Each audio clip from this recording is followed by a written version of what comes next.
Hello everyone. I know to most people I seem to have fallen off the cliff of existence, but I've been kind of busy. First, I graduated from NU last year with a major in film arts and a concentration in screenwriting.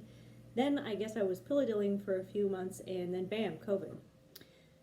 In this abridged story of my life, we jumped to 2 weeks ago where I am no longer working with MGM due to internal restructuring to the company, also due to COVID. So now I'm working on a few projects of my own. Some will be released sooner than later, so stay tuned for those. Now that I very roughly caught you up to the speed of my life, I want to close out this year with a list of series or movies that I watched this year and thought were worth watching. I'm mainly judging these from a filmmaker's perspective in writing and other areas of cinematic art. Next, I want you to know that my friend circle is very extensive and includes people from many different perspectives on life, so I'll be providing a couple of discretionary points for those who have certain viewership preferences. For more detailed breakdown of any of these series or movies, you can always check out RottenTomatoes.com, but I'll throw in a few that I thought were worth noting. I think that one of the most important experiences I've learned in my journey to Hollywood over the last 10 years is that most Hollywood stories are told from a perspective of human experience, and those experiences are not always from one particular religious standpoint, but from various perspectives and worldviews. I don't see these as the evils of Hollywood, as some would, but rather a story that is being told from a person's perspective, contingent on their worldviews. Although I do appreciate comedy and cartoons and some lighter content, I will tell you now that much of what I like to watch has a darker or heavier tone to it. What can I say? Most of you that know me know that I have a tendency and a flair for the dramatic. With that being said, I am also not bearing in mind the family friendliness of these films as much as I am studying the storytelling process. So without further ado, here are the series and movies I enjoyed during 2020 that I thought were worth the watch, in no particular order. The Animaniacs reboot on Hulu. Animaniacs was one of my favorite series as a kid, but as a studied screenwriter, I appreciate it even more. I'm generally pretty hard on sequels as they're pretty hard to pull off successfully. I think I can count on one hand how many sequels I thought were actually worth making. But the Animaniacs reboot was brilliantly pulled off. It's hard to believe and makes me feel old that it's been 22 years since the original season, and the bridge from the old to the new was pulled off brilliantly. The animation, although different, is only really noticeable in a few episodes, and its self-deprecating humor as a sequel, Hulu sellout, only adds to its appeal.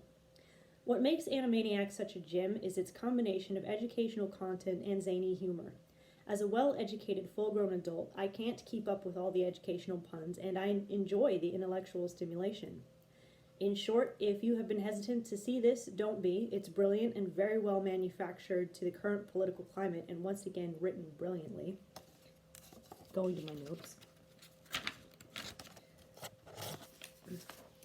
If you've never watched Animaniacs and you need yet another reason to fanboy Steven Spielberg, here's your chance. Hulu is streaming both the old and the new episodes. My next selection is Ramy on Hulu. The discretionary points: there's lots of sex scenes and scenes with drug use. The Guardian calls this the smartest, darkest TV comedy that you're not watching, and I have to agree. I loved Ramy for all kinds of reasons. Just to note, it's a Golden Globe winner.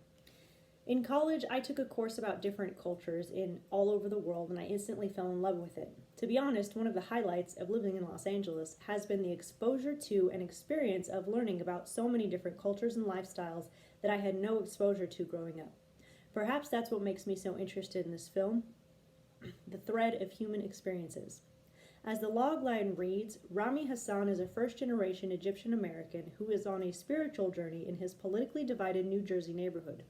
Ramy will bring a new perspective to the screen as it explores the challenges of what it's like being caught between a Muslim community that thinks life is a moral test and a millennial generation that thinks life has no consequences. Not only did I love being able to see into the life of the Muslim culture, but also the bold questions asked by this series to the dogma of religious expectations and how this affects those involved in the Muslim community. I, however, felt that this could be applied to any religious institution. Ramy was not only enjoyable, but eye-opening, and I would highly recommend it to those with an open mind and open heart. Next, The Affair on Showtime with Hulu. Discretionary points. Lots of sex scenes, may as well be porn in some parts, and scenes with drug use. Okay, so when I first saw the advertisements for this show, I rolled my eyes and I thought, great, now Hollywood is glamorizing adultery. Fast forward a few years later, and I was returning from a last-minute trip to Colorado with nothing to do. I was on a Delta flight where they had free in-flight viewing of select episodes or movies. I think they had a partnership with Hulu. I had nothing else to do, so I thought, what the hoo-ha is, I may as well see what all the hype is about. The first few episodes were kind of slow, and it took a few weeks to start in on it again, but I quickly found myself immersed in the story.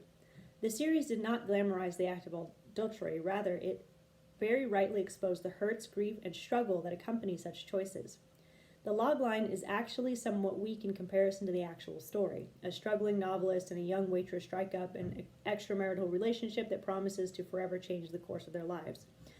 What I enjoyed the most about this series was the psychological and emotional depth that the series delved into with each of its characters. This is undoubtedly a very dark series, and there's a lot about loss, depravity, and struggle written into this show. I really gravitated towards Allison, the waitress, and felt like I shared a lot in common with her on a personality level. And it hit me in the last season that the show seemed to find success from taking notes from soap opera structure.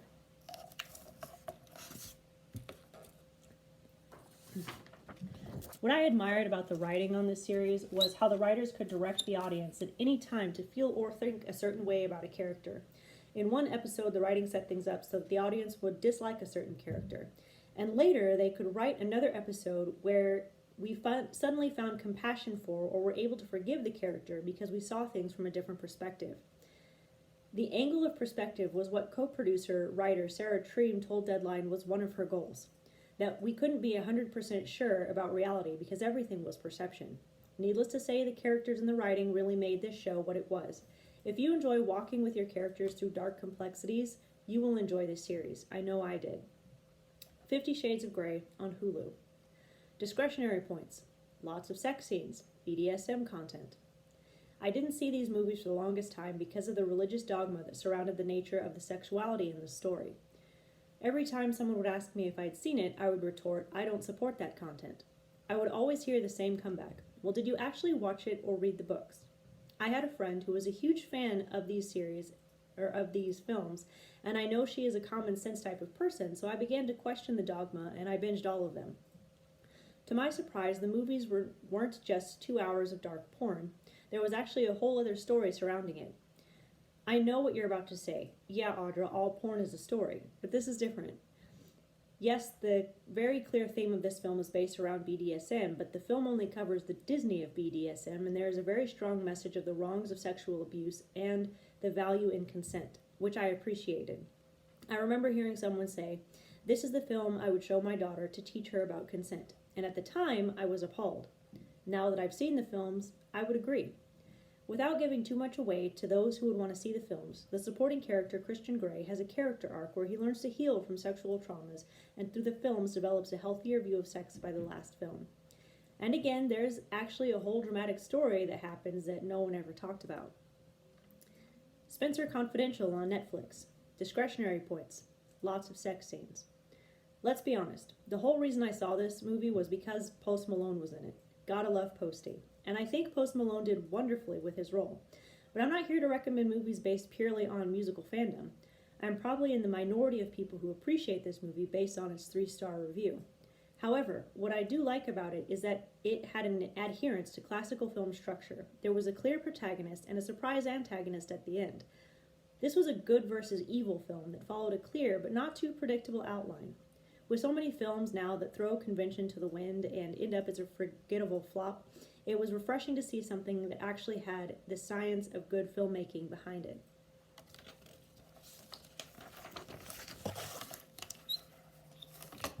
Extremely Wicked, Shockingly Evil, and Vile on Netflix, aka the Ted Bundy movie.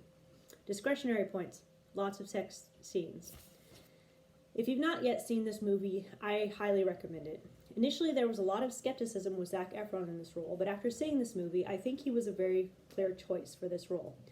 Much like the 2016 historical drama Jackie about President Kennedy's wife, this story was told from his girlfriend, Elizabeth Kendall's perspective. The story was centered less on the actual killings and more on the dichotomy of Ted Bundy's character, who Elizabeth knew and who Ted Bundy were during his murders. If you like character dramas, you would enjoy Extremely Wicked, Shockingly Evil, and Vile on Netflix. Pretty Little Liars on HBO Max. Yes, I know I'm years behind on this one. The only reason I actually got into this was because I had to watch the pilot show in one of my film classes. On the first impression, I could not be more disinterested in this series. It seemed like Mean Girls meets every false stereotype that men concoct of women. To be clear, I knew very little about the actual story at this time.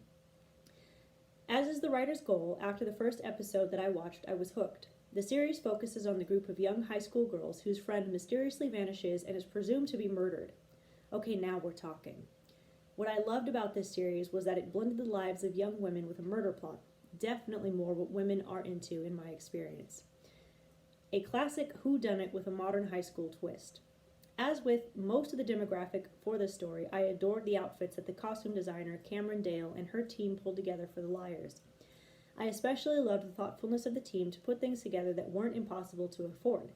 I also loved their boyfriend relationships. These boyfriend relationships were generally great examples of relationships that young women should strive for in regards to how the men honored the girls' consent and fought for the relationships. Yes, I know it's a drama, but it still sets a good precedent. My favorite couple? Ezra and Arya. She's also my favorite dressed liar. The Hollywood Reporter claims that its sources state that the Riverdale showrunner Roberto Aguirre Sacasa is working on a reboot of the beloved season. I think my favorite thing about this series is how they kept us guessing. Just when you thought you figured it out, you didn't. This series definitely taught me to have an open mind. I mean, to be fair, this series was based on books, so it has that going for it. Friends on HBO Max. I'm super late with this one, I know. I grew up in a home where a lot of TV content was restricted. For better or for worse, that's a topic for a different day. But that's how my parents saw things. I was not allowed to watch Friends, so I grew up not really knowing what I was missing. So I watched it for the first time this year.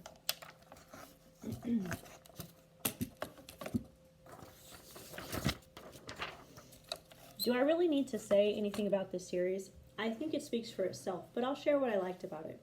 For starters, I don't think anyone really realized the cult classic that this series would become. I think where this series found its success is in the lightheartedness of the films. Naturally, people are drawn to a sense of friendly community, and this series provided us just that. This is why playing reruns of the show was so comforting to some. Friends is really about a group of friends just trying to figure out life one day at a time in New York City. Obviously, it's a little more dramatic than that, or we wouldn't have a story, but there's always a positive spin or outcome, even in our characters' darker moments. I feel like in this way, their stories give us hope, and I'm glad I finally watched it. So this is the end of my list. If you saw any of these films, let me know what you think of them. If you do decide to watch any of these, tell me what you like about them. Thanks for listening, and I hope you have a safe and enjoyable New Year's.